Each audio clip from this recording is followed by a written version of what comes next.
السلام عليكم ورحمة الله وبركاته. بسم الله الرحمن الرحيم. الحمد لله رب العالمين، والصلاة والسلام على رسول الله وعلى آله وصحبه وموالاه. متو حديث جزء عند بالا فقاد بالفو سامنت جمرنال 10 حديث ጨርሰናል። ዛሬ ባላ ፈቃድ ከ11ኛው حديث እናነሳለን። عن أبي هريرة رضي الله عنه أن رسول الله صلى الله عليه وسلم قال: حق المسلم على المسلم 5: رد السلام، وإعاظة المريض، واتباع الجنائز، وإجابة الدعوة، وتشميت العاطس. متفق عليه.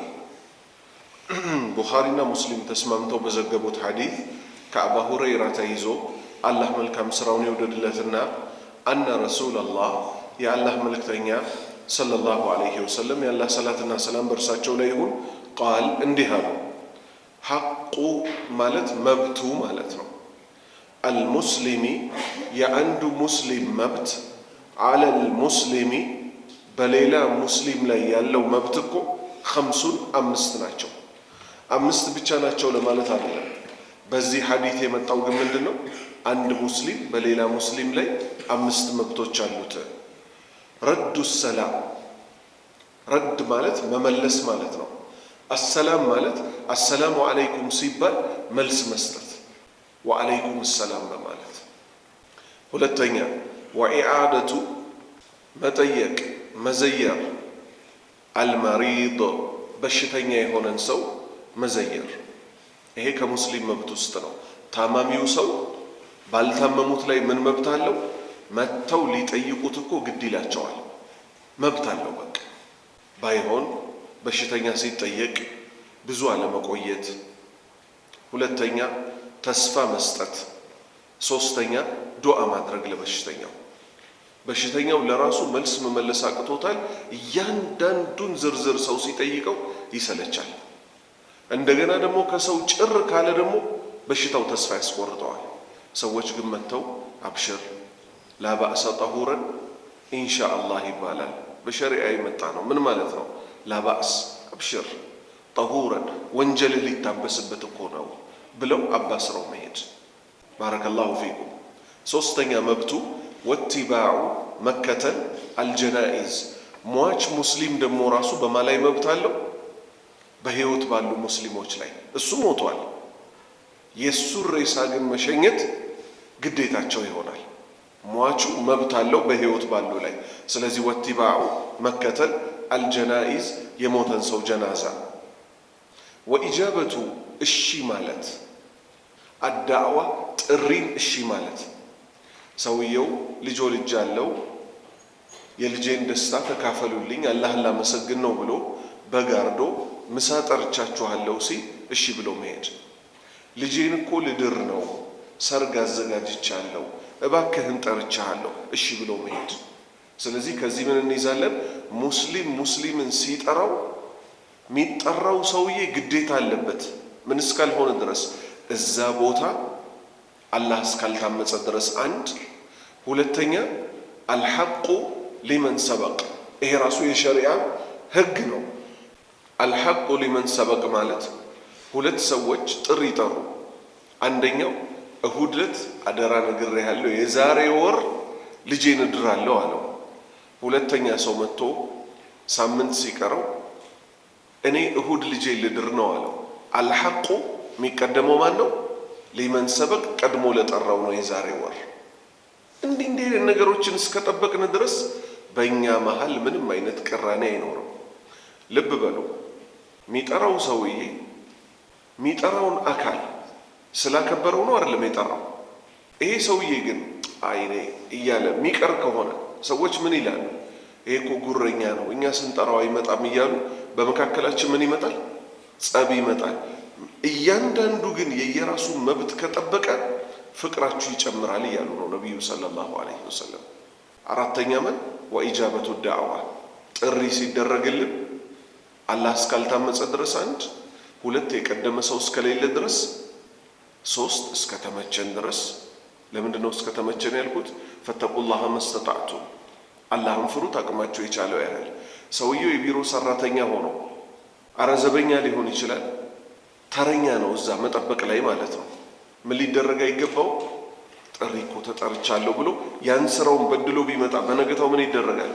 ይባረራል። ስለዚህ እነዚህ 3 መስፈርቶች እስከተሟሉ ድረስ ጥሪ ማክበር። 5ኛ ወተሽሚቱ አልአጢስ አስነጣሽ ሰውን ምን ማድረግ?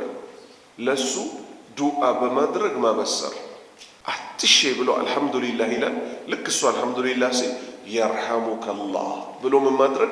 ዱዓ አድርጎ ማበሰር፣ አላህ ይዘንልህ ብሎ። እነዚህ 5ቱ በዚች ቦታ ሐዲት ላይ በተጠቀሱት አንድ ሙስሊም በሌሎች ሙስሊም ላይ ያለው መብቶች ናቸው። ሙተፈቁን ዐለይህ ቡኻሪና ሙስሊም ተስማምተው ዘግበውታል። 12ኛ ሐዲት عن أبي هريرة رضي الله عنه أن رسول الله صلى الله عليه وسلم قال من شهد الجنازة حتى يصلى عليها فله قراط ومن شهدها حتى تدفن فله قراطان قيل وما القراطان قال مثل الجبلين العظيمين متفق عليه ቡኻሪና ሙስሊም ተስማምተው በዘገቡት ከአባ ሁረይራ በተላለፈው አላህ መልካም ስራቸውን ይውደድላቸውና አነ ረሱላላህ የአላህ መልእክተኛ ሰለላሁ ዐለይሂ ወሰለም የአላህ ሰላትና ሰላም በእርሳቸው ላይ ይሁን ቃል እንዲህ አሉ። መን ሸሂደ የተጣደ ሰው ቦታው ላይ የነበረ ሰው መቼ? አልጀናዘተ አንድ ሙስሊም ሞቶ እዛ ሬሳ አጠገብ የተቀመጠ ሰው ሐታ ዩሰላ ዐለይሃ ሟችን እንግዲህ አጥበን ከፍነን ዝም ብለን አይደለም ወደ ቀብር የምናስገባው። በሱ ላይ ሱጁድ ሩኩዕ የሌለው ተቆሞ በቂያም ብቻ በመቆም ብቻ የሚሰገድ 4 ረክዓ አለ። 4 ተክቢር ማለት ነው። አላሁ አክበር፣ ፋቲሃ ይቀራል። ሬሳው ከፊት ለፊት ሆኖ የወንድ ሬሳ ከሆነ ወደዚህ ወደ አናቱ አካባቢ ይቆማል ኢማሙ። የሴት ሬሳ ከሆነ ወደዚህ ወደ ዳሌው አካባቢ ይቅጣጭና ይቆማል። አላሁ አክበር። ይሄ እንግዲህ ከሽኝት ፕሮግራም ውስጥ ነው። ሙስሊም ታጥቦ ሽቶ ተረጭቶበት ተከፍኖ ተሰግዶበት ነው የሚቀበረው። ከነዚህ ውስጥ 2ቱ ስርዓቶች ላይ የተገኘ ምንና ምን?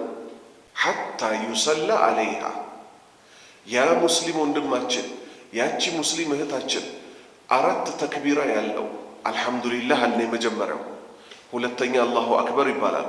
አላሁመ ሰሊ ዐላ ሙሐመድ ወዐላ አሊ ሙሐመድ ከማ ሰለይተ ዐላ ኢብራሂም ወዐላ አሊ ኢብራሂም ኢነከ ሐሚዱን መጂድ ወባሪክ ዐላ ሙሐመድ ወዐላ አሊ ሙሐመድ ከማ ባረክተ ዐላ ኢብራሂም ወዐላ አሊ ኢብራሂም ኢነከ ሐሚዱን መጂድ። አላሁ አክበር ለ3ኛ ጊዜ። ከዛ ዱዓ ይደረጋል። ብዙ አይነት ናቸው። ከዛ ውስጥ አንዱ አላሁመ እግፊር ሊሐይና ወመይቲና፣ አላህ ሆይ በሕይወት ያለነውንም የሞቱትንም ማርልን። አላሁመ እግፊር ለሁ ወርሐምሁ፣ አላህ ሆይ ይዘንለት ማረው። ወወሲዕ ሙድኸለሁ፣ ቀብሩን አስፋለት። ወግሲልሁ ቢልማኢ ተልጅ ወልበረድ፣ ጤዛማ በሆነ በበረዶ በቀዘቀዘ ውሃ እጥበው ከወንጀሉ። በጣም ብዙ አይነት ዱዓ አለ። እነዚህ ዱዓ ይባላሉ። አሁንም ለ4ኛ ጊዜ አላሁ አክበር ይባላል። ከዛ ትንሽ ሰከንድ ጸጥ ይባልና አሰላሙ አለይኩም ተብሎ ይሰላመታል። ስለዚህ ነቢዩ ምን አሉ ሰለላሁ ዐለይሂ ወሰለም?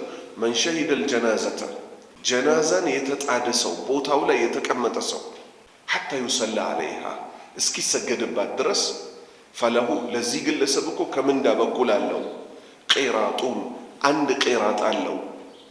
ቂራጥ ምን ማለት እንደሆነ እዚሁ ሐዲት ላይ ስለሚብራራ አናመጣው። 1 ቂራጥ ከምንዳ በኩል ይከፈለዋል። ወመን ሸሂደሃ የተጣዳት ሰው ቦታው ላይ ያለ ሰው ሐታ ቱድፈን እስክትቀበር ድረስ። ስለዚህ ከዚህ ምን ይዛለን?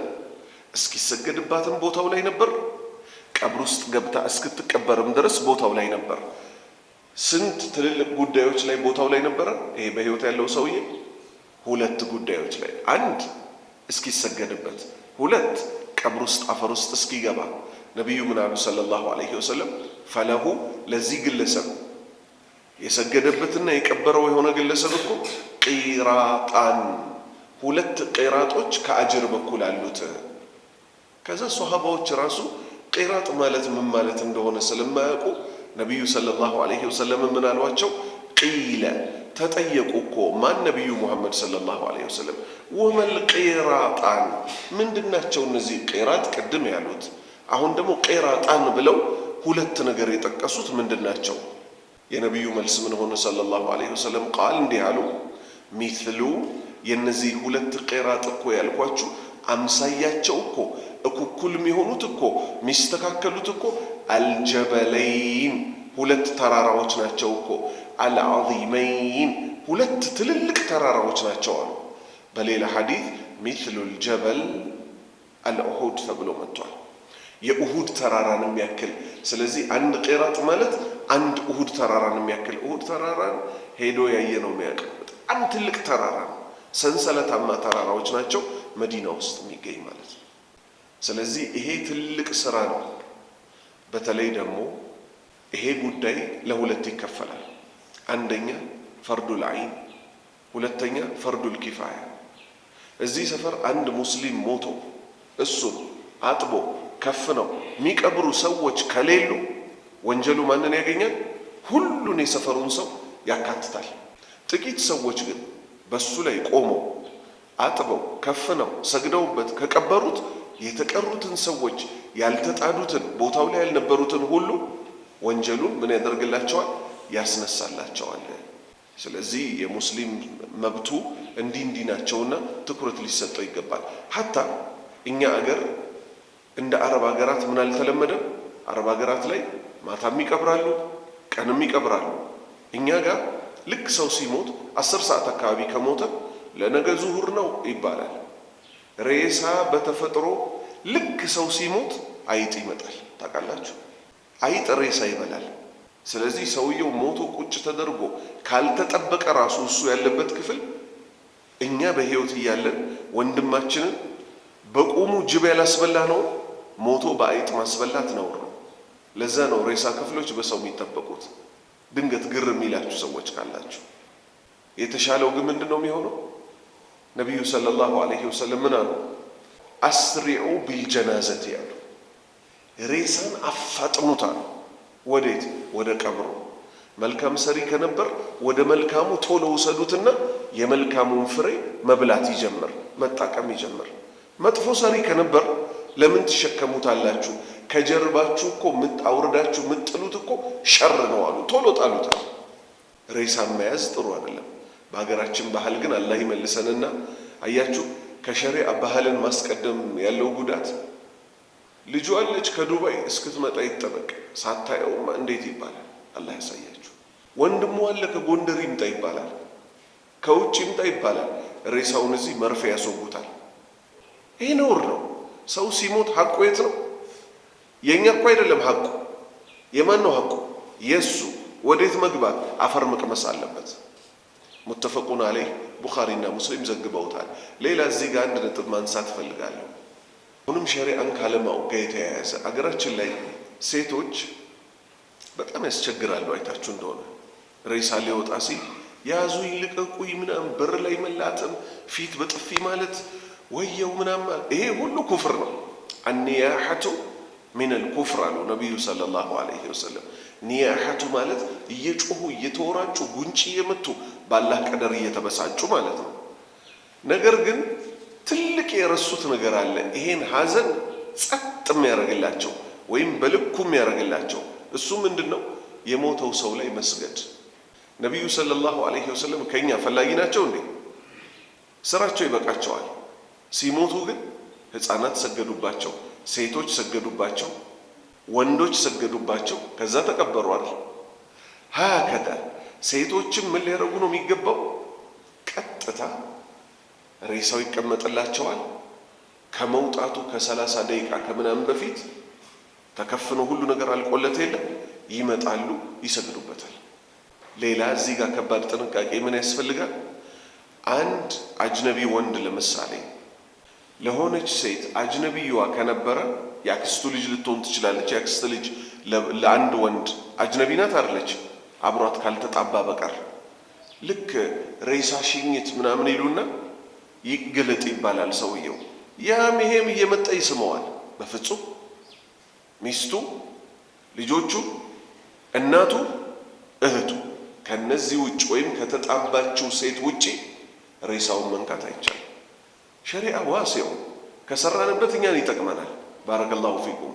13ኛ ሐዲት عن أبي هريرة رضي الله عنه قال ما عبى النبي صلى الله عليه وسلم طعاما قط إن اشتهاه أكله وإلا تركه متفق عليه. كأبا هريرة تيزو الله ملكم سرعتشون يودد الله تشونا ቃል እንዲህ አሉ። ማን? አባ ሁረይራ። ስለማን ሊናገሩ? ስለ ነቢዩ ሰለላሁ ዐለይሂ ወሰለም ሊናገሩ። ለምን ሶሃባዎች እሳቸውን በብዛት አብረዋቸው የሚኖሩት አንድን ነገር ነቢዩ ነበሩ እኮ ካሉ የነቢዩ ባህሪ ነበር ማለት ነው። አባ ሁረይራ፣ አነስ የመሳሰሉት ከእሳቸው ጋር ሙላዚም የነበሩ ናቸው አይደሉም? ሁሌ የማይጠፉ ማለት ነው ሙላዚም። አባ ሁረይራ ምን ይላል? ማዓበ አነውረው እኮ አያውቁም። አበ የሚለው አይብ ከሚለው ነው የመጣው። ማነወር ማዓበ አነውረው እኮ አያውቁም። አነቢዩ ሰለላሁ ዐለይሂ ወሰለም ያላህ ነቢይ ያላህ ሰላትና ሰላም በእርሳቸው ላይ ይሁንና ጣዓመን ምግብን ቀጡ ፈጽሞ እኮ ምግብን ምን አድርገው አያውቁም? አነውረው አያውቁም። እንግዲህ ታላቁ ሰው ነቢዩ ሙሐመድ ሰለላሁ ዐለይሂ ወሰለም ምን አድርገው አያውቁም? ሚስቶቻቸውም ሆነ ሰው ቤት የቀረበላቸው ምግብ፣ ሰው ቤትማ የሥነ ሥርዓት ባለቤት ናቸው አይደለ? ሰው በቤቱ ነው አይደለ ፈንዳ ፈንዳ የሚለው። ሀታ በቤታቸው ቀለብ አቅራቢ እሳቸው ሆነው ምን አያረጉም ነበር?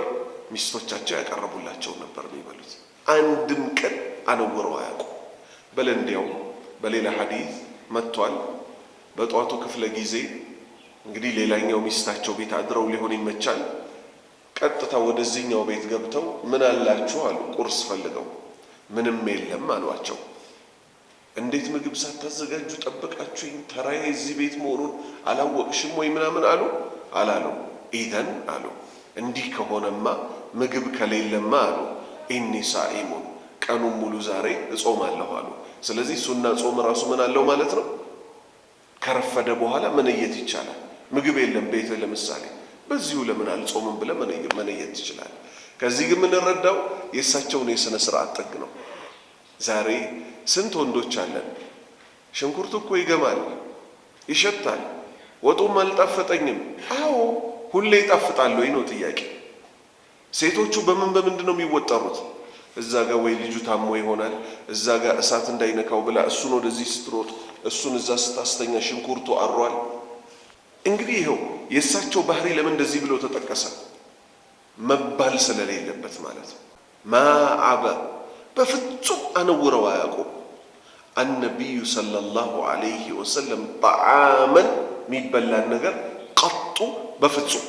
እሺ ኢንሽተሃሁ የቀረበላቸውን ከወደዱት አከለ ይበሉታል፣ ወኢላ ካልወደዱት ደግሞ ተረከ ዝም ብለው ይተውታል።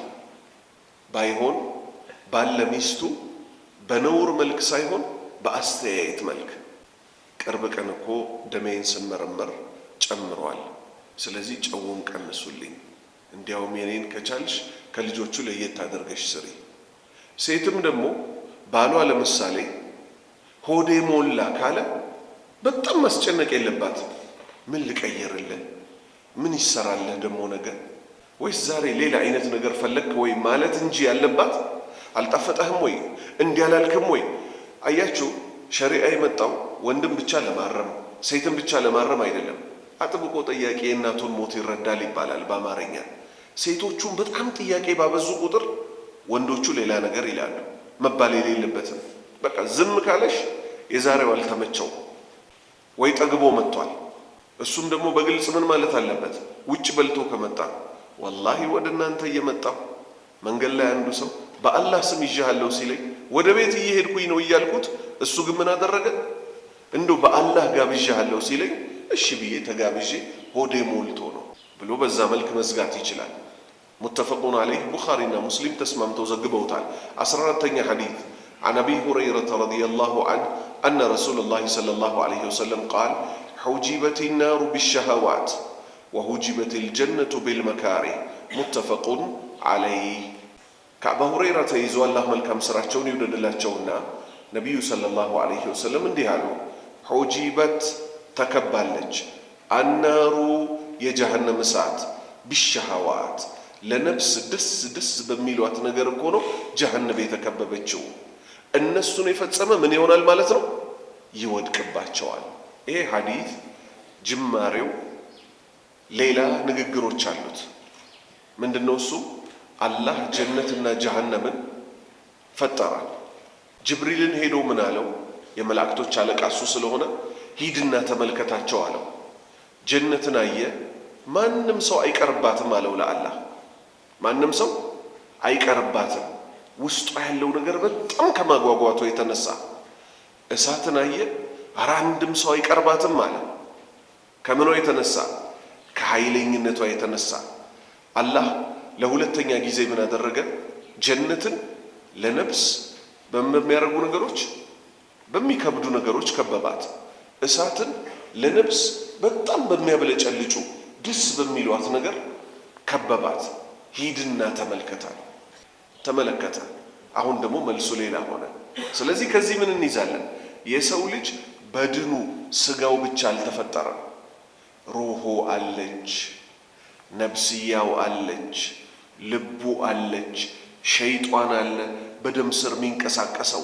እነዚህን ሁሉ ተቋቁሞ ዳረል አኺራ አላህ ዘንድ የሚቆምበት ቀን አለ ብሎ ኸይርን ሲያበዛ ሸርን ደግሞ ሲቆጥብ አላሁ ስብሓነሁ ወተዓላ ያችን ታላቅ ድግስ ይለግሰዋል። ስለዚህ አስሉ ለነፍሳችን በጣም ደስ ደስ የሚሉን ነገሮች ምን መሆናቸውን እንወቅ።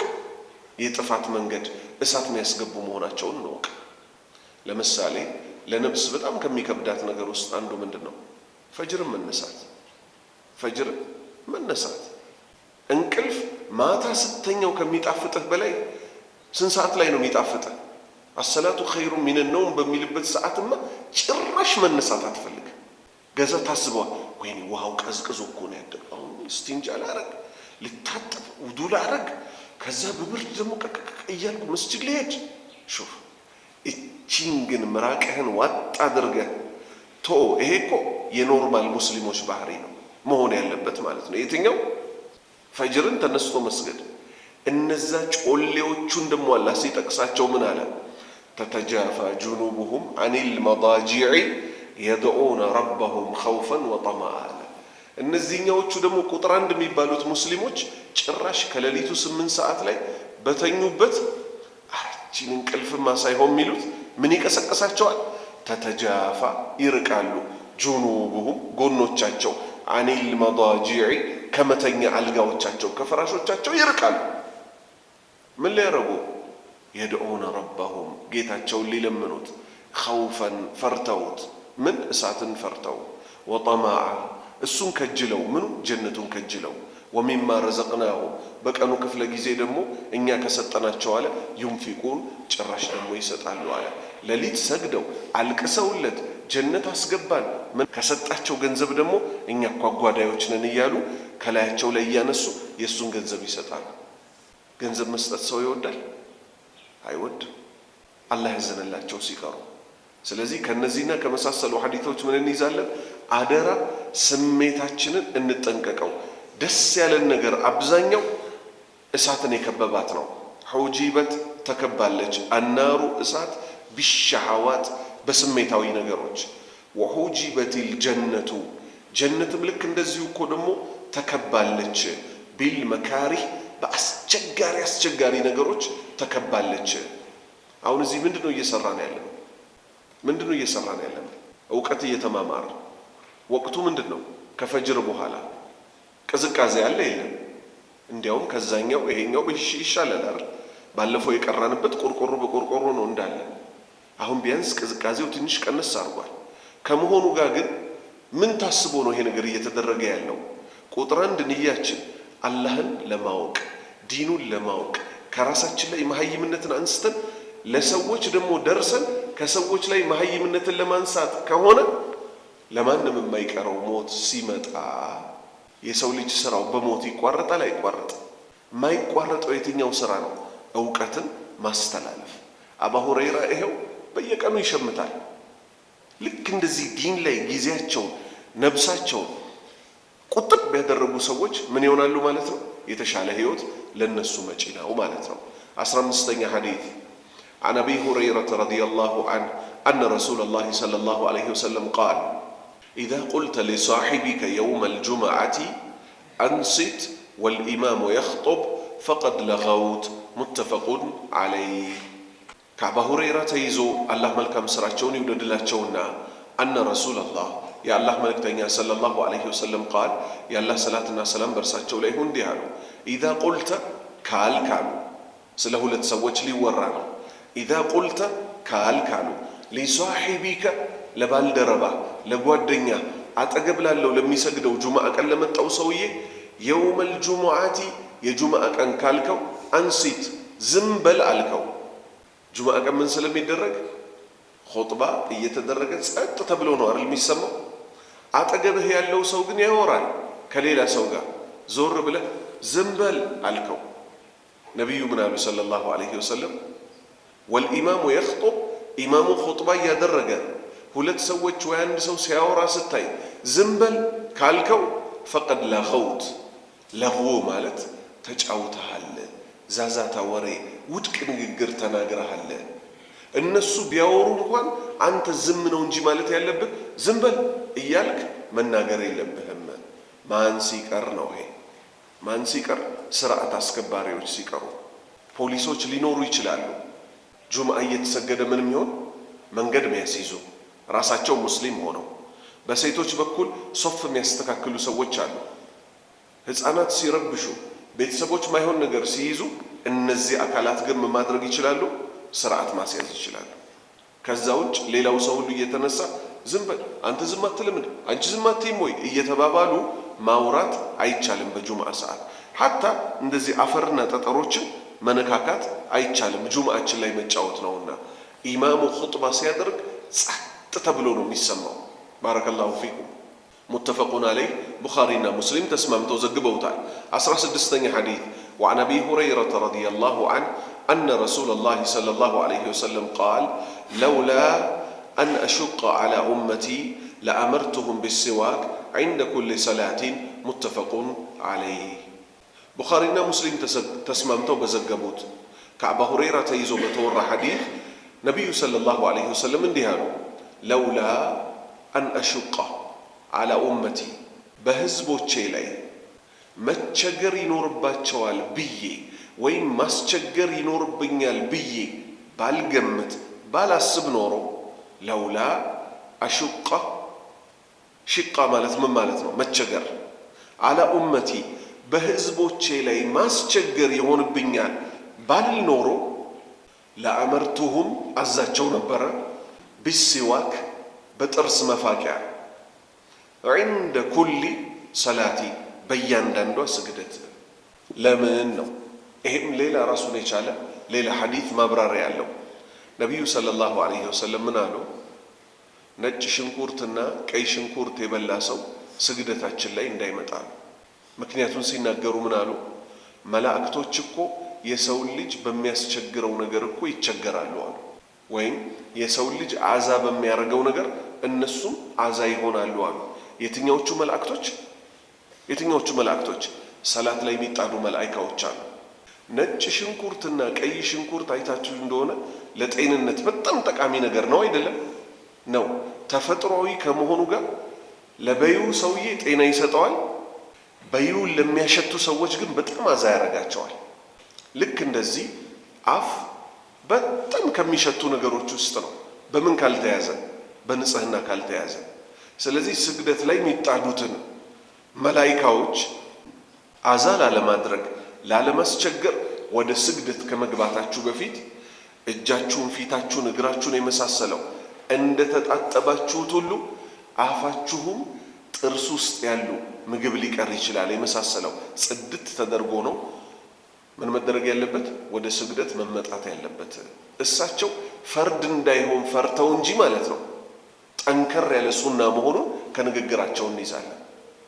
እሺ፣ ሲጋራ የሚያጨሱ ጫት የሚቅሙ ወንድሞቻችን ከዚህ የበለጠ የሚመክራቸው ሐዲስ አለ? ምክንያቱም ይሄ ሲጋራ ጫት የሚባለው ነገር ደግሞ ራሱን ችሎ ጎጂ ነገር ነው አይደል? ነጭ ሽንኩርት ካልተቻለ ይሄ ደግሞ ይበልጥ ሰው ምን ያደርጋል ማለት ነው? ያስቸግራል። ስለዚህ ምን እናደርግ? ለአላህ ስንል ከዛሬው ዕለት ጀምሮ ሲጋራ ላላጨስ፣ ዛሬ እንዲያውም ላልቅ። ታዲያ እንዴት ጊዜ ይለፍ? ልምድ ሆኖብናል እኮ ይላሉ። ሱብሃንአላህ። እንዴት ሰው በጊዜው ይጫወታል? በጊዜው በገንዘቡ በመሳሰሉት ነገሮች እንዴት ይጫወታል? ጊዜን ደግሞ በመልካም ነገር ካሳለፍከው በመጥፎ ነገር ማለፉ ይቀራልና ሰላትህን በመስገድ ቤትህ ገብተህ ቀይሉላ በመተኛት ከዛ ባላህ ፍቃድ ባጭሩ አላህ ራሱ ያነሳልሃል። 17ኛ ሐዲስ عن أبي هريرة رضي الله عنه أن رسول الله صلى الله عليه وسلم قال ويل للأعقابين من النار مرتين أو ثلاث متفق عليه بخارينا مسلم تسممتو بزقبوت كأبا هريرة تيزو أن رسول الله يا الله ملك تنيا صلى الله عليه وسلم يا الله صلاتنا سلام برساتشو ليهون ديالو ويل ويولا جوال للأعقابين تركزو تشاتشون ውዱ ሲያረጉ ውሃ በደንብ የማያስነኩ ሰዎች ሚነናር ከእሳት በኩል ወየውላቸዋል። ሰበቡ ምንድነው? ነቢዩ ሰለላሁ ዐለይሂ ወሰለም ሰላት ሊያሰግዱ ወደ ሰላት ሊሄዱ ሲሉ ከፊል ሶሃባዎች እሳቸው እንዳያመልጧቸው መንገድ ላይ እየተጓዙ በነበረበት ተሯሩጠው ውሃዋን አዳርሰው በእግራቸው ላይ እየሮጡ መጡ። ከዛ አንድ ሰው ላይ ተረከዙ አካባቢ ምን አዩ? በደንብ ያልደረሰ ቦታ የአንዲት ሳንቲም የምታክል ልብ በሉ፣ የአንዲት ሳንቲም የምታክል ቦታ ውሃ ያልነካት አዩ። ከዛ እሳቸው ምን አሉ? ወይሉናል፣ ወየውለታል። ሊልአቃቢነ ተረከዙን ውዱ ሲያደርግ ሙሉ ለሙሉ ሳያዳርስ ትንሽም ቢሆን ውሃ ያልነካው ሚነናር ከእሳት ወየውለታል። አሁን ልብ በሉ፣ ይሄ ለማይሰግዱ ሰዎች አይደለም። ያላህ ባሪያዎች ወይ ይሰግዳሉ። ሲሰግዱ ግን ውዱአቸውን አሳምረው ላላደረጉ ቀጠሉና ምን አሉ? አስቢግል ውዱ አሉ። ውዱ ስታደርጉ ውዱ መዳረስ ያለባቸውን ቦታዎች አዳርሷቸው። ምሳሌ እጅ እስከየት ነው የሚታጠበው? እስከ ክር አይደለም? አሁን ውሃውን እንዲህ ልቅቅ አድርጋችሁ እንዲህ ብታጥቡት ከክርኑ ራሱ አልፋችሁ ብትሄዱ እጃችሁ እንዲቀጥ ያለ ከሆነ ማን አይነካም? እንዲህ ስታጥፉት እዚህ ጋር ያለችው ዋናዋ መቅኔዋ ያለችበት ቦታ ውሃ ይደርሳት። ሞክሩት። ለምን? እዚህ ጋር ያለው ስጋ እንዲህ የተሰበሰበ ስለሆነ። ስለዚህ ምን መደረግ አለበት? ውሃዋን ልክ እዚህ በእጅ ወደ አፍና አፍንጫ እንደምናስገባት እንሆንና ልቅቅ እናረጋታለን። ከዛስ ጡንቻችንን እንደሚጨምቅ ሰው ስናደርግ ማን እናገኛለን? ክርናችንን እናገኛታለን። ፊታችንን ስንታጠብ ይኸው ከዚች ጆሮ ጫፍ እዚህ ጆሮ ጫፍ ድረስ ከግንባራችን እስከ አገጭ ድረስ እነዚህ ቦታዎች መንካት አለባቸው። ወላሂ በጣም እኮ ስለምንዘናጋ ነው። ነቢዩ ሰለላሁ ዐለይሂ ወሰለም ወይሉም ብለው ያመጡት። አላህ ይጠብቀንና በምንድን ነው ደግሞ ወየውላቸው ያሉት? በእሳት። ስለዚህ ውዱአችንን በጥንቃቄ እንበል። በተለይ ቦርጭ ምናምን መምጣት ሲጀምር ለወንድ ልጅ እዚች በግራ በኩል ያለችውንም ቁርጭምጭሚት ይሁን በቀኝ በኩል ያለችውን ለመድረስ ይከብዳል። ማድረግ ያለበት ግን ምንድነው?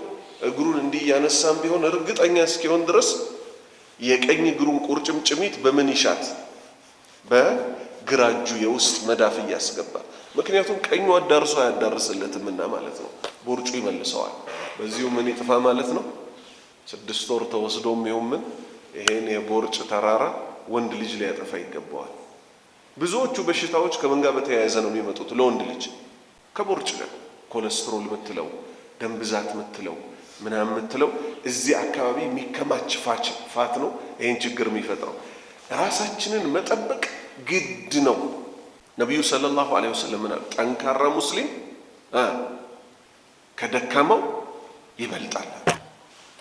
18ኛ ሐዲስ عن أبي هريرة رضي الله عنه أن رسول الله صلى الله عليه وسلم قال أما يخشى الذي يرفع رأسه قبل الإمام أن يحول الله رأسه رأس الحمار متفق عليه بخارينا مسلم تسممتو كزقبوت كأبا هريرة تيزو الله ملكم سرعتشون يودد الله تشونا أن رسول الله يا الله ملك تنيا صلى الله عليه وسلم انديالو أما يخشى أي فرمنا الذي يرفع ያ ግለሰብ ቀና የሚያደርግ የርፋዑ ማለት ቀና የሚያደርግ ምኑን ራእሰሁ ጭንቅላቱን ቀና የሚያደርግ ቀብለ ልኢማም ከኢማሙ በፊት ቀድሞ ጭንቅላቱን የሚያነሳ ምሳሌ ሩኩዕ ተደረገ አላሁ አክበር ተብሎ ሱብሓነ ረቢየል ዐዚም እየተባለ ኢማሙ ገና ሰሚ አላሁ ሊመን ሐሚዳ ብሎ ቀጥ ሳይል ይሄኛው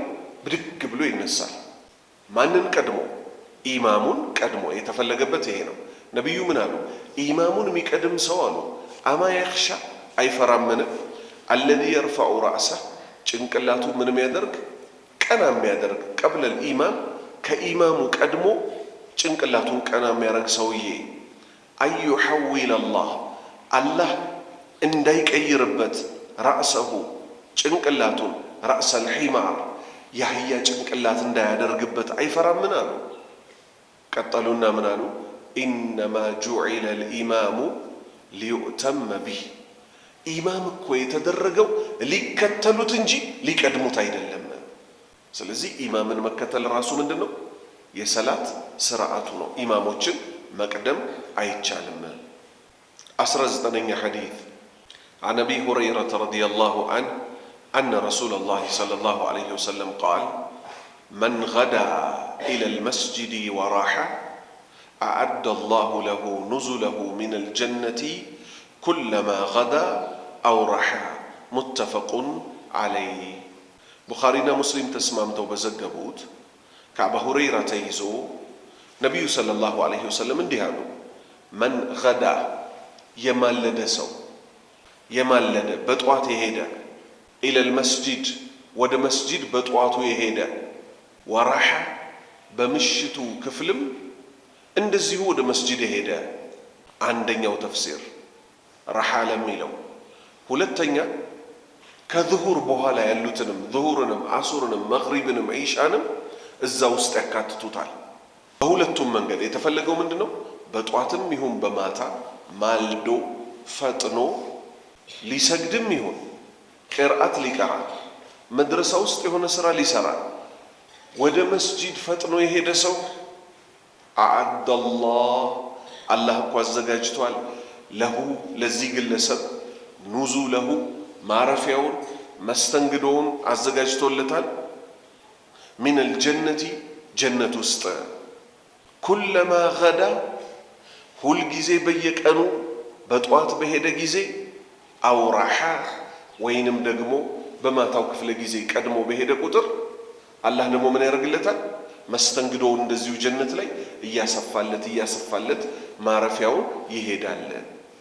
ከዚህ ምን ይዛለን? ዛሬ አላህ ካዘነላቸው ሰዎች ውጭ ብዙ ሰው በቃ ከመስጂድ ራሱ ቶሎ እንደወጣ ካፌ እንገናኝ ምናምን ብለው ካፌ ይሄዳሉ። ካፌ ውስጥ እንዲህ ብለው ኳስ ያያሉ። ትንሽ ቆይና ደግሞ በዚህኛው ስክሪን ደግሞ ፊልም አለ፣ ከዛ አስተናጋጅ ሴት አለ የመሳሰለው። አላህ ነጃ ይበለን። ሰው ኢማኑን ሊጠብቅ ይገባዋል። ይኸው ሐዲሱ የሚጠቁመው የት ነው? ጀነት ላይ መስተንግዶ ቦታዎቹ እንዲበዙለት ማረፊያው እንዲበዛለት አላህ ዘንድ ብዙ ነገር ማግኘት የፈለገ ሰው ትርፍ ሰዓቱን ሊያሳልፍ የሚገባው የት ነው? አላህ ቤት ውስጥ። እዚህ መልካም ነገር አለና ማለት ነው። 20ኛ ሐዲስ عن أبي هريرة رضي الله عنه أن رسول الله صلى الله عليه وسلم قال آية المنافق 3 إذا حدث كذب وإذا وعد أخلف وإذا اؤتمن خان متفق عليه كعب هريرة يزو الله ملكام سراتشون يودد الله تشونا يا الله ملكتني الله صلاة الناس سلام برساتشو لايهون ديانو آية مجلجاوتشو ملكتوتشو المنافقين نفكنا لا يودك أسو ملكتوتشو مجلجاوتشو كو 3 ናቸው። በዚህ ሐዲስ መሰረት በሌላ ሐዲስ መሰረት ደግሞ 4 ናቸው የሚያሉበት አለ። إذا حدث ሲያወራ ከذب ውሸት አለበት ወይም ይዋሻል። ስለዚህ አንድ ሰው ይሄ ባህሪ ያለበት ከሆነ ሙሉ ለሙሉ ከዚህ ቆሻሻ ባህሪ ሊወጣ ይገባል። ምክንያቱም ሙናፊቆችን አስመልክቶ አላህ ምን አለ? ኢነል ሙናፊቂነ ፊ ደርኪል አስፈሊ ሚነናር ከጀሃነም እሳት ውስጥ ጥልቁን እታች ያለውን የሚገቡት እነማን ናቸው አለ? መናፍቃን ናቸው አለ። እላዩም ከባድ ነው አይደለም። እታቹ ጋር ገብተህ አንድ ነገር እታቹ ምን ነው የሚያስይዘው? በጣም አንገብጋቢነቱን አይደል? በእንዲህ አይነት ባህሪ የተገለጹ ሰዎች የተጠሩባቸውን ነገሮች ጠቅላላ ሙሉ ለሙሉ አንድ ሳናስቀር ልንርቅ ይገባል። ሌሎች ጉድለታችንን አላህ ይማረን እንጂ እዚህ ውስጥ ደግሞ ምን ልናደርግ እንዘፈቃለን? እንዴትስ ነው ደግሞ ወደ መናፍቃን ባህሪ የምንጠጋው? አላህ ይጠብቀንና ኒፋቅ ለሁለት ይከፈላል። ኢዕቲቃዲ ወአመሊ።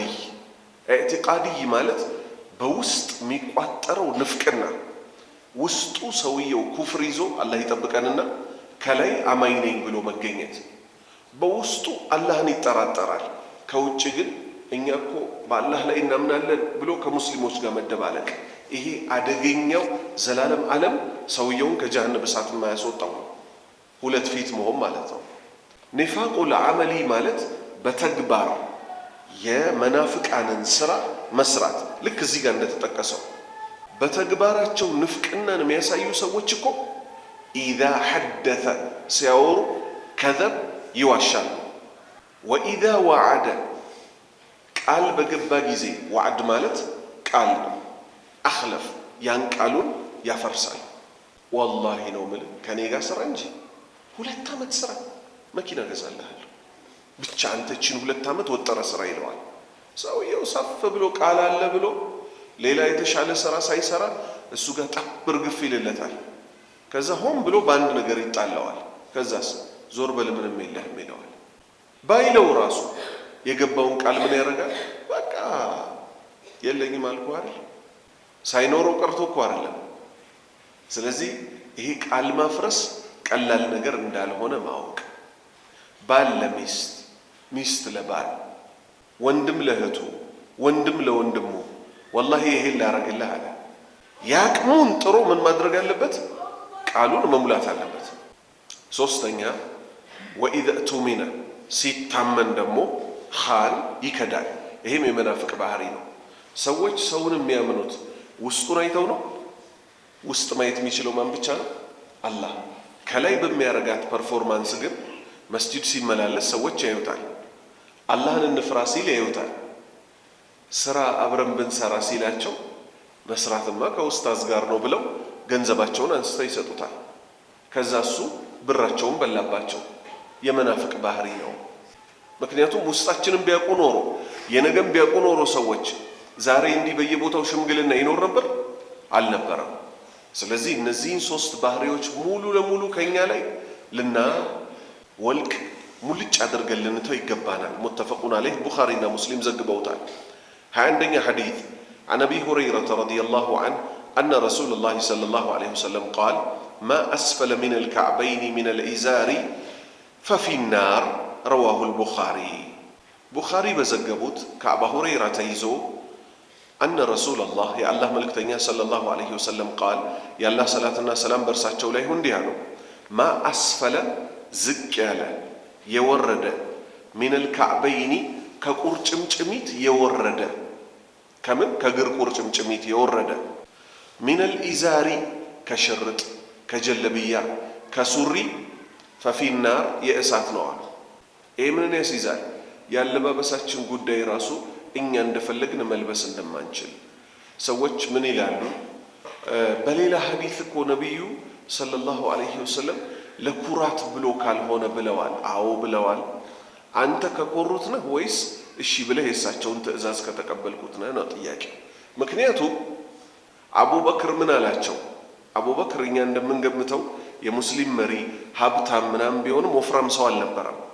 ቀጠን ያለ ሰው ነበር። እኔ ሽርጤ አላቸው ይወርድብኛል አላቸው። ሽርጥ የሚወርደው መቼ ነው? ቂጥ ከሌለ አይደል? ደንዳና ሰውነት ከሌለ ቀጭን ከሆነ ሰውየው ይወርድበታል በጣም ካላጠበቀው። ነብዩ ምን አሉት ሰለላሁ ዐለይሂ ወሰለም? አንተ ከኩራተኞች አይደለህም አሉት። እንደ አቡበክር ሌሎችን ሱሐባዎች አጽድተዋቸዋል? አላጸዷቸውም። ሌሎቹ ሱሐባዎች አለባበሳቸውን አስተካከሉ። ምን በማድረግ? ከቁርጭምጭሚት በታች የሚወርድ ነገር አልነበረም። ልብ በሉ። ይህን የሚያጠናክርልን ደግሞ አንድ ሐዲስ አለ። እሱ ምንድነው? የዑመር ሐዲስ። ዑመር እንደሚታወቀው ፈጅር ሰላት እያሰገደ በነበረበት ሰዓት ያ እሳት አምላኪ የሆነ ባሪያ ሁለት ጫፎች ባሉት ሰይፍ መጥቶ ዑመርንና ሌሎች ሰዎችን ወጋጋቸው። ከፊሎች ወዲያው ሞቱ። ዑመር ግን ትንሽ ሰዓት ያህል ክፍተት አገኘ። ከዛ ወተት በተምር ወይንም ወይን በተምር ቡኻሪን የዘገቡት ሐዲት ነው። በጥብጠው ሰጡት። አንጀቱ ጋር ሳይደርስ ይሄ ሰውዬ በወጋጋው ቀዳዳዎች በኩል ወጣ። እንደሚሞት አወቅን፣ ተስፋ ቆረጥን ይላሉ ሰሃባዎች። ከዛ ጋደም ብሎ በተኛበት አንድ ወጣት ሊጠይቀው መጣ። ከዛ አበሰረው። ምን ሲል? ዑመር ሆይ አንተ ማለት እኮ እስልምናን የተቀበልክ ከነቢዩ ጎን ማጠፋ 13 ዓመት እኛን ያስተዳደርክ፣ እሳቸው እኮ ስምህ የእሳቸው ስም አይጠራም አቡበክርና ዑመር ተብሎ አብሮ ቢጠራ እንጂ አብሽር አለ። ዑመር ምን አለ? ይሄ ሁሉ የሰራሁት አለው ወንጀሌን ብቻ ቢያስምርልኝ ይበቃኛል አለው። ከዛ አበስሮት ጠይቆት መሄድ ሲጀምር ዑመር አየው፣ ልብሱ ወርዷል። ዑመር እንግዲህ ጀግና ነው፣ ኃይለኛ ነው። መጣራት አቅቶት ጥሩ ጉዳዩ ቀላል ቢሆን ይሄ ወጣት ልብሱን ማስረዘሙ ቀላል ጉዳይ ቢሆን ጥሩልኝ ይላል። ለሞት ጣር ሞት ላይ ሆኖ አስጠራው። የወንድሜ ልጅ ሆይ አለው ልብስህን ከፍ አድርገው አለው። አላህን ለመፍራትህም ምልክት ነው፣ ቆሻሻም አይዝብህም አለው። አንድ ቆሻሻ ይይዛል። ሁለት አላህን ለመፍራት ምልክቱ ምን ሆኖ ተገኘ? ልብስን አሳጥሮ መልበስ እንጂ ልብስን አስረዝሞ መልበስ አይደለም። እኛ አስረዝመን ለበስን። ለምሳሌ በሆነ ሰፈር በኩል አለፍን፣ ሽንት በሚሸናበት ልብሳችን ይነጅሳል አይነጅስ? የሴቶችስ? የሴቶችን ደግሞ ነቢዩ ምን አሏቸው ሰለላሁ ዐለይሂ ወሰለም? ወደ ታች እንዲያውም መሬት ይንካ ልቀቁታል። ከዛስ ተጠየቁ ራሳቸው፣ ቆሻሻ ቢነካውስ ተባሉ። ቆሻሻ የነካውን ጦሃራው መሬት ላይ ስትደርሱ ያጦሃራላችኋል፣ ያጸዳላችኋል አሉ። ይሄ ለሴት የተሰጠ ህግ ነው። ዛሬ ግን ተገለበጠ። ወንድ ልጆች ያስረዝማሉ። ጌት ዳውን ኦን ኢት የሚሉት እንግሊዝኛ አለ፣ ውረድበት ማለት ነው። ሴቶቹ ደግሞ ኒስፈ ሳቅ ያሳጥራሉ። ባታቸው ግማሽ ድረስ ያሳጥራሉ። እግራቸው ይታያል፣ ሰንሰለት ያስሩባታል። አያቸው አይደል? ምን ማለት ነው?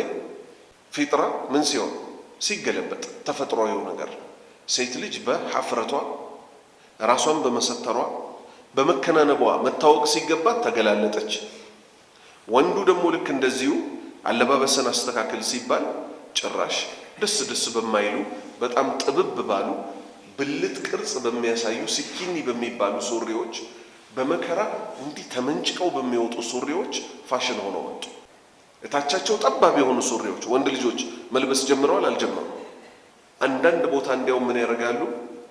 ሲያስገቡት አልገባ ስለሚላቸው ጠባብ ከሆነ እግር ይገባል አይገባም። ልክ ፌስታል አድርገው ጫማ ቤት ጫማ እንደሚያስለኩ ያንተ እግር ቆሻሻ አዲስ ጫማ ውስጥ እንዳይገባ ወንድ ልጅ ፌስታል ይለብሳል። መጀመሪያ ፌስታል የሚያንሸራት ነገር አለ። ምን እንዲሆን? ተንሸራቶ ሱሪው እንዲገባለት። ማታ እንዴት ይወጣል ነው። ከፊት ደግሞ መንጭቅ ይላል ወንድሙ። መንጭቅ ጫፉን ይዘ ይለዋል። ወንድምየው ከፊት ይጎትታል። መንጭቅ ትንሽ ይለዋል እግሩ እንዲያ። ይሄ ሁሉ መከራ ውስጥ ወንድ ልጅ ምን አስገባው? ይሄ ወንድነት ነው? አበዳን። ወላሂ ወንድ ልጅ ወንድ ከሚያደርጉት ነገሮች ውስጥ አንዱ እውነተኛ ያላህ ባሪያ መሆን። ባለንበት ዘመን ደግሞ ሰዎች የመልክ ጉዳይ ብዙ አስጨንቋቸዋል። ይሄን መልክ ምንም ላረገው አልችልም፣ ካላህ ተሰጥቻለሁ። መለወጥ ይችላል? ይሄ አይችልም። ቁመት ይለወጣል? አይለወጥም። ሰውነት ግን ይለወጣል። ምን ማለት ነው? በየቀኑ እውነተኛ ያላህ ባሪያ በሆነ ቁጥር አንድ ሰው የውስጥ የላይ ውበቱ እያማረ ይሄዳል።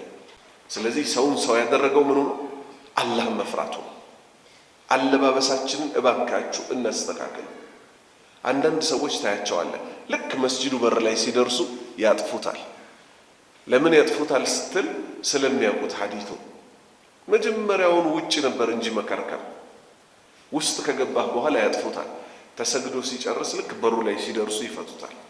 እንግሊዝኛ ምናምን ትንሽ ስለመሞካከር ስለ ፈረንጆች ህይወት አውቃለሁ። የፈረንጅ ዘፋኞች ሲያሳጥሩ ሀበሻ እዚህ ያሳጥራል።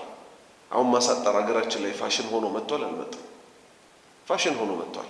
ሱፍ ብትገዛ እንደ በፊቱ ማንጀልጀል ቀረ።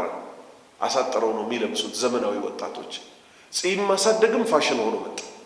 ዓለም ላይ የታወቀ ባስኬትቦል ተጫዋች አለ። እሱ ጺሙን አሳደገ። ሌላም እዛው እግር ኳስ ውስጥ ጺሙን ያሳደገ አለ። ባስኬትቦል ውስጥ ሌላም ጺሙን ያሳደገ አለ። ሁሉም ሙስሊሞች አይደሉም። እነሱን ተከትሎ ወጣቶች ደግሞ ጺማቸውን ያሳድጉ ጀመሩ። ነቢዩ ሲያዙት ሰለላሁ ዐለይሂ ወሰለም ያልፈጸሙትን ፊልም አክተሮች ሲያዙት፣ ተጫዋቾች ሲያዙት ደግሞ መልበስ እንደ ነውር ነው አይደለም። ስለዚህ እኛ በዲናችን ልናፍር አይገባም።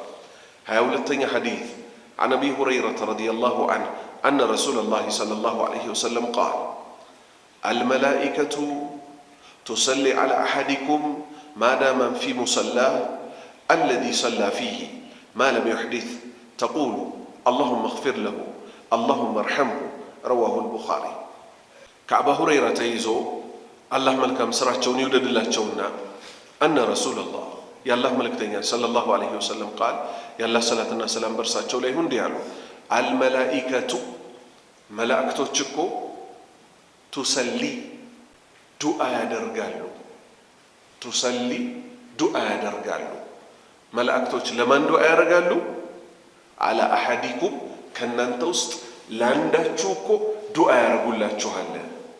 እኛ ምን እስካደረግን ድረስ ማዳመ እስከሆነ ድረስ ፊ ሙሰላ መስገጃው ላይ ቁጭ እንዳደረገ እስካለ ድረስ ማዳመ ፊ ሙሰላ መስገጃው ላይ ቁጭ እስካለ ድረስ አለዚ ሰላ ፊህ ሰላት የሰገደባት መስገጃ ላይ ቁጭ እስካለ ድረስ ምን ማለት ነው? አሁን ፈጅር ሰላት ሰገድን እዚሁ መስጂድ ላይ ቁርአን እስኪቀራ ይሄው ደርሳችንን እስክንማማር ድረስ እዚሁ መስጂድ ላይ ቁጭ አለ አይደለ? ይሄን የተፈለገበት ማለም ይحدث ውዱ እስካልፈታ ድረስ ተቁል ይላሉ እኮ መላእክቶች አላሁመ አላህ ሆይ እግፊር ማረለት ለሁ ለዚህ ግለሰብ መስጂድ ላይ ቁጭ ብሎ አንተን ለሚያመልከው አላሁመ አላህ ሆይ እርሐምሁ እዘንለት እያሉ ስለዚህ መስጂድ ውስጥ ቁጭ ማለት ራሱ እንልመድ። ጉዳይ ከሌለን ከመስጂድ አንውጣ። 23ኛ ሐዲስ عن أبي هريرة رضي الله عنه أن رسول الله صلى الله عليه وسلم قال كل أمتي يدخلون الجنة إلا من أبى قالوا يا رسول الله ومن يأبى قال من أطاعني دخل الجنة ومن عصاني فقد أبى رواه البخاري ቡኻሪ በዘገቡት ከአባ ሁረይራ ተይዞ አነ ረሱለላህ የአላህ መልእክተኛ ሰለላሁ ዐለይሂ ወሰለም ቃል የአላህ ሰላትና ሰላም በእርሳቸው ላይ ይሁን እንዲህ አሉ። ኩሉ ኡመቲ ህዝቦቼ በጠቅላላ የድኹሉን ይገባሉ፣ አልጀና ጀነት ይገባሉ፣ ኢላ መን አባ እምቢ ያለ ሰው ሲቀረ።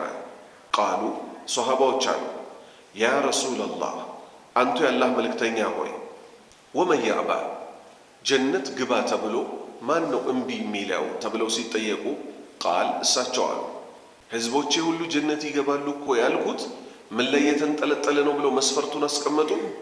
መን አጣአኒ እኔ ይዤ የመጣሁትን ሸሪዓ ካላህ የታዘዝኩትን ስሰጣችሁ እሺ ብሎ የታዘዘን መን አጣአኒ እኔን የታዘዘን ደኸለል ጀና ምንም ጥርጥር የለውም ጀነት ይገባል።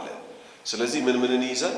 ከኢማን አንስቶ ሚሰሩ ስራዎችን እያንዳንዱ ከነቢዩ የተሰጡንን ሰለላሁ ዐለይሂ ወሰለም ከተቀበልንና ከፈጸምን እሺ ብለን ከታዘዝን ደኸለል ጀና ጀነት ይገባል። ይሄን የፈጸመ ሰው እኔን የታዘዘ ሰው። ወመን አሳኒ ነገር ግን ያመፀኝ ሰው ያስተባበለኝ ሰው ፈቀድ አባ እሱ እኮ ነው ጀነት ግባ ሲባል እምቢ ያለው። እስቲ ከቁርአን ሌላ ማስረጃ እናምጣ። አላህ ምን አለ? ኢና አርሰልና ኢለይኩም ረሱላ እኛ እኮ ወደ እናንተ መልእክተኛ ላከን። ወደኛ ማንም? ነቢዩ ሙሐመድን ሰለላሁ ዐለይሂ ወሰለም ከማ አርሰልና እንደ ላክ ነው። ኢላ ፊርዐውነ ወደ ፊርዐውን እንደ ላክ ነው። ማንን? ሙሳ ዐለይሂ ሰላም። ፈዐሳ ፊርዐውኑ ረሱላ ፊርዐውን እኮ መልእክተኛውን አስተባበለ። ፈአኸዝናሁም አኽዘን ወቢላ ብርቱ የሆነ አያያዝ ያዝነው አለ። ስለዚህ ወዴት ነው የሚመለሰው ይሄ ማብራሪያ? እናንተም የላኩትን መልእክተኛ ፊርዓውን ሙሳን እንዳስተባበለው እናንተም ነቢዩ ሙሐመድን ሰለላሁ ዐለይሂ ወሰለም ብታስተባብሉ ምን ትሆናላችሁ? መጥፎ አያያዝ ትያዛላችሁ፣ ከባድ ቅጣት ያጋጥማችኋል፣ እሳት ትገባላችሁ። ስለዚህ ነቢዩን የታዘዘ ጀነት ይገባል፣ ሁሉ ህዝቦቼ ጀነት ይገባሉ አሉ። እምቢ ያለ ሲቀር፣ እምቢ ያለው ማን ነው? መልእክተኞች የመጡበትን መንገድ ማይከተል። በዚህ ህዝብ ደግሞ ሲታይ ነቢዩ ሙሐመድ ሰለላሁ ዐለይሂ ወሰለም የመጡበትን መንገድ እሺ ብሎ ማይቀበል ሰው ማለት ነው፣ የእሳት ነው። አላህ ምን አለ? ኢነከ ለተህዲ ኢላ ሲራጢን ሙስተቂም፣ አንተ እኮ በእኔ ፍቃድ እኮ ሰዎችን ቀጥተኛውን መንገድ ታሳያቸዋለህ፣ ትጠቁማቸዋለህ። እሺ ብለው ከተቀበሉ ጀነት ይገባሉ፣ አንተን እምቢ ብለው ካስተባበሉ የእሳት ናቸው። አንድ ሁለት ሐዲት እንጨምር። 24ኛ ሐዲት عن أبي هريرة رضي الله عنه أن رسول الله صلى الله عليه وسلم قال إذا قال الرجل لأخيه يا كافر فقد باء به أحدهما رواه البخاري بخاري بزجبوت كأبا هريرة تيزو نبي صلى الله عليه وسلم اندهانه إذا قال الرجل قل سبو كالا لأخيه لو اندمو كالو يا كافر أنت كهدي هو يعلو فقد باء برقتك ويملسان يود كبتان به يه كفر ميلو قال أحدهما كهولت تنداتشو لايكو برقت يود قال ما براريو بدن بقلص يردوال እኔና ወንድሜ ተጋጨን። በተለይ ባለንበት ዘመን እንደ ልምድ ስለተወሰደ አንዱ የአንዱን ገንዘብ ሲበላው ካፊር ሙስሊም ይሄን ያደርጋል ይላል። ለነገሮች ሁሉ ልክ አላቸው የላቸው? ለነገሮች ልክ አላቸው የላቸው? የሰው ብር የበላ የሰው ብር በልቷል እንጂ የሚባለው ካፊር ይባላል ወይ? የሆነ ነገራቸው ሰዎች ያበሳጨናል። ንግድ ላይ የሆነ ነገር ይሰሩናል፣ ይሄማ ካፊር ነው። ኩፍር የምትለው ቃል ቀላል አይደለች። ነቢዩ ምን አሉ ሰለላሁ ዐለይሂ ወሰለም? ኢዛ ቃለ ረጁሉ ግለሰቡ ባለ ጊዜ ሊአኺሂ ለወንድሙ ያ ካፊር አንተ ከሃዲ ወይ። አሁን ልብ በሉ፣ ለምንድን ነው ነቢዩ በዚህ ምሳሌ ያመጡት? ለምሳሌ እኔና አህመድ እየሄድን ፓስቲ ግዛልኝ፣ አልገዛልህም፣ የለኝም። ያ ካፊር ያስብላል? አያስብልም። እንዲህ ቀላል ነገሮች አይደሉም። የሆኑ ነገሮች ግን እኛን የሚጎዱ በሐቂቃ ግን ምን ያልሆኑ ኩፍር ያልሆኑትን ሰው ተናዶ ስለሚጠቀምባቸው ካፊር የሚለውን ቃል አትጠቀሙ፣ ከባድ ነው አሉ እሳቸው። ከዛ ምን አሉ ነቢዩ ሰለላሁ ዐለይሂ ወሰለም?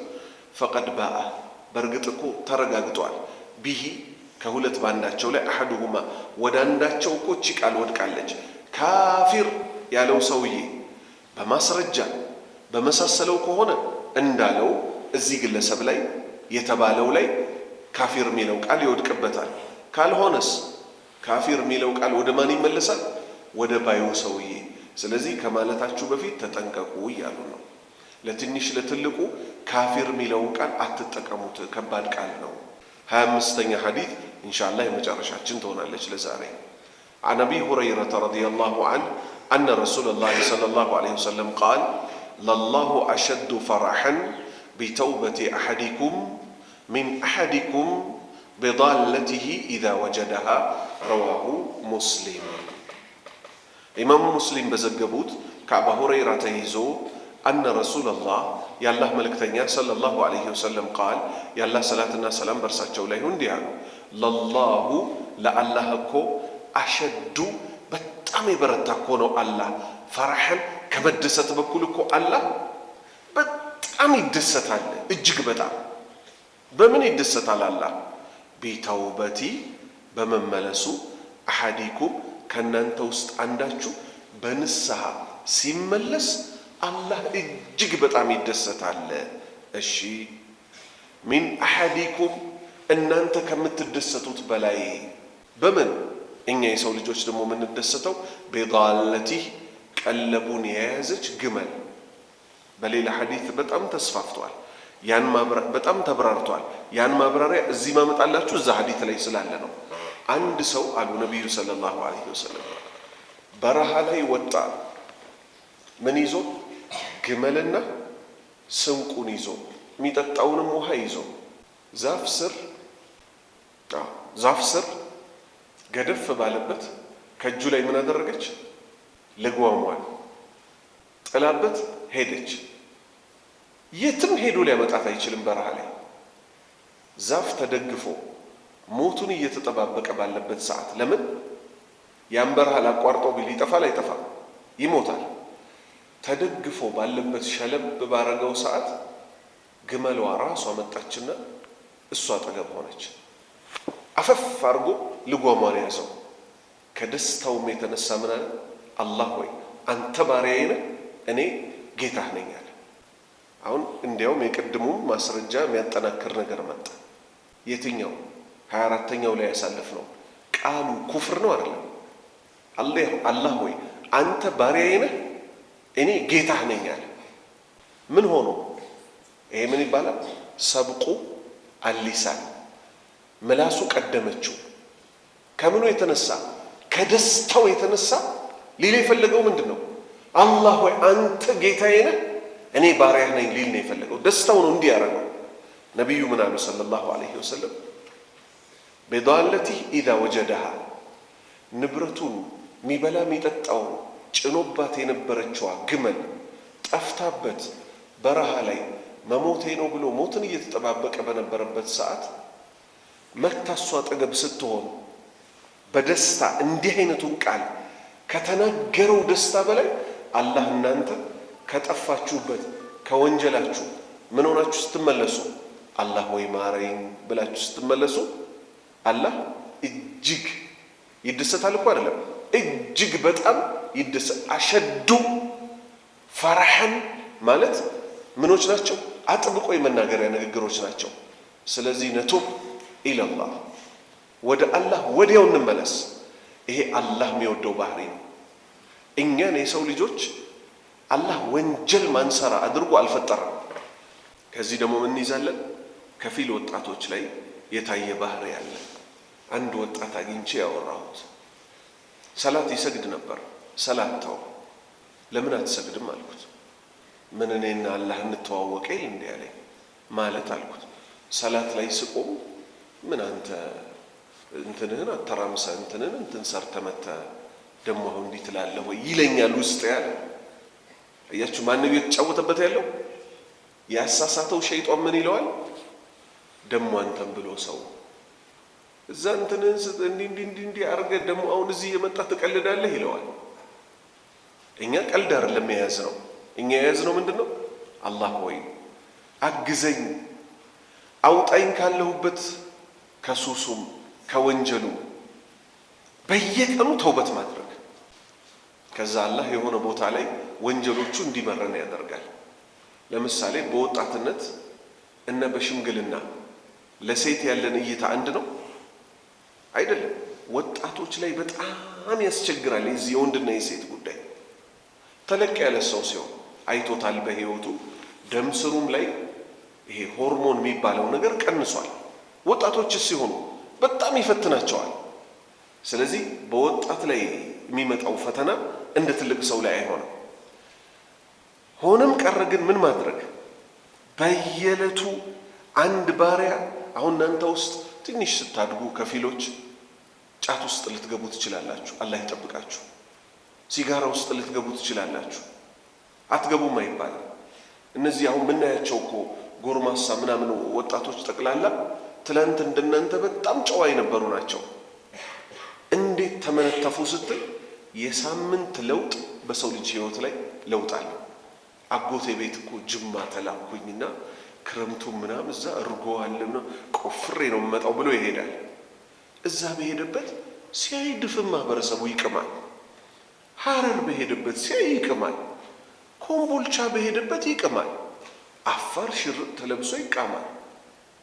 እኛንን እንዴ ነውር የምንለው ይሄን ነገር ችግር የለውም እንዴ ይላል። ከዛ እዛ የተሰበሰቡት ደግሞ የወሬ ማዕት ያመጣል። ጫትቃሚዎች በነገራችን ላይ ቁም ነገር የላቸውም እንጂ ወሬ እንደነሱ የሚቀደድ የለም። አለ ስለሚባል ቢዝነስ ምናምን ሲያወሩ ሸሪዓን ለማያውቅ ሰው ሰፍ ብሎ እነዚህ ሰዎች ጂኒየስ ናቸው ምናምን ይላል። ግን ሰላታቸው ላይ ብኩን ናቸው፣ ራሳቸውን አይጠብቁም። ከዛ ምን ይሉታል? አንድ እንጨት ናት ቅመሳት እስቲ ይሉታል። ወጣቶች በብዛት የሚሸወዱት ሞክረው በሚባል ነገር፣ ማይሞከሩ ነገሮች አሉ በሰው የሚታዩ። ለምሳሌ ዝሙት ይሞከራል። ዝሙትን እንዳትቀርቡት አለ አላህ። ኢነሁ ካነ ፋሒሸተን ወሳእ ሰቢላ፣ አጸያፊ ነገር ነው መመለሻውም የከፋ ነው አለ። ዝሙትን ሄደው አንድ ጊዜ የፈጸሙት ሰዎች ሲመለሱ በኤችአይቪ ሊመለሱ ይችላሉ። አላህ ይጠብቀን። ሰዎች ይሉሃል፣ በሚዲያም ይነገራል፣ ኮንደም ተጠቀሙ ምናምን ይላሉ። መልሶ ደግሞ ሌላው ወጣት በዛ ይወጣና ኮንደም እኮ ተቀደደ ይላል። ምን እዚህ ሁሉ ጣጣ ውስጥ አስገባ? ቀን ሲደርስ ትዳር መያዝ፣ ካልሆነስ ጾምህን እየጾም ጌታዬ ሆይ ጠብቀኝ ማለት፣ ጌታዬ ሆይ ጠብቀኝ ማለት። እንደው ግን ወንጀሎች ደግሞ ተከሰቱ፣ ተስፋ አስቆርጠውን በቃ የኔ ነገር አበቃለት እንድንል ሳይሆን ሊያረጉን የሚገባው ጌታዬ ሆይ አንተ በምህረትህ እኔ ደግሞ አጥፍቼ መጥቻለሁ፣ አንተ ባትምረኝ፣ አንተ ባታዝንልኝ ከከሳሪዎች እሆናለሁ። እባክህ ያለፈውን ማረኝ፣ የወደፊቱን ጠብቀኝ፣ መልካም ጓደኛ፣ መልካም ቦታ ሙሉ ሰው አድርገኝ ብለህ በየዕለቱ ንስሐ ልንገባ ይገባል። ወንጀል በፍጹም ተስፋ ሊያስቆርጠን አይገባል። ምን ትሆነ የመጨረሻ ነጥባችን ከወንጀል ጋር በተገናኘ የዩሱፍ ወንድሞች ዩሱፍ ላይ የሰሩት በታሪክ ቀላል ወንጀል ነው አይደለም። የገዛ አባታቸውን ጨዋውን ልጅ ባሪያ ነው ብለው ሸጡ፣ ሳንቲሙንም በሉ፣ ጉድጓድ ውስጥ ከተቱት። በምኞታቸው ምን ሁሉ ነበሩ? ሊገሉት ሁሉ ተመኝተው ነበር። ከመካከላቸው ነው አንዱ ምን ያለው? አትግደሉት ያለው። ጉድጓድ ውስጥ ወረወሩት ወይ ሩቅ ቦታ ጣሉት ያለው እንጂ የመጀመሪያ ንያቸው ምን ነበር? መግደል ነበር። ከዛ ሰው ሀገር ላይ በሄደበት ደግሞ አላወቁም። እሱ ከእስር ቤት ያን ሁሉ ፈተና አይቶ በወጣበት ወንድሙን እሱ በያዘበት ሰዓት ዕቃ ጠፋብኝ ሲል ያችን የእህል ዕቃ ማላይ ተያዘ? የዩሱፍ ወንድም ላይ። ያኔ ጉድጓድ ውስጥ የጣሉትን ሊገሉት የነበሩትን አሁንም አልረሱትም። ወንድሙ ዩሱፍም እኮ ሌባ ነበር አሉ። ሁለት ወንጀል፣ ከባባድ ወንጀሎች። አባታቸው ምን አላቸው ሲመክራቸው? ይህን ሁሉ በደል እንደሰሩ እያወቀ በአላህ ላይ ተስፋ እንዳትቆርጡ አላቸው። አላህ ይምራል አላቸው።